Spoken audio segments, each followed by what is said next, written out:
Ventspilī joprojām nav skaidras vīzijas, kur tā mūsu pilsēta attīstās, kur mēs ejam, kas mēs esam. Un es domāju, ka pirmā lieta, kas mums jāpanāk, ir jāizveido sava stratēģija. Uz kuru mērķi mēs ejam, kā mēs ejam, un mums tas viss jāpasaka.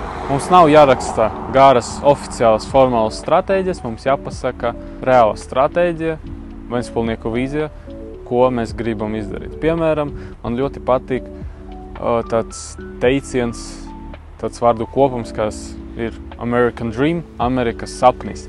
Kādreiz Amerika bija ļoti populārs, jā, un visi zināja, visa pasaule zināja, ka atbraucot uz Ameriku, sapņi piepildas. Jā, ka parastais krāvējs var kļūt par aktieri, par uzņēmēju, ka viņam visas durvis ir atvērtas. Es gribētu, lai tāds vērtību kopums, tāds Ventspils sapnis arī ir šeit.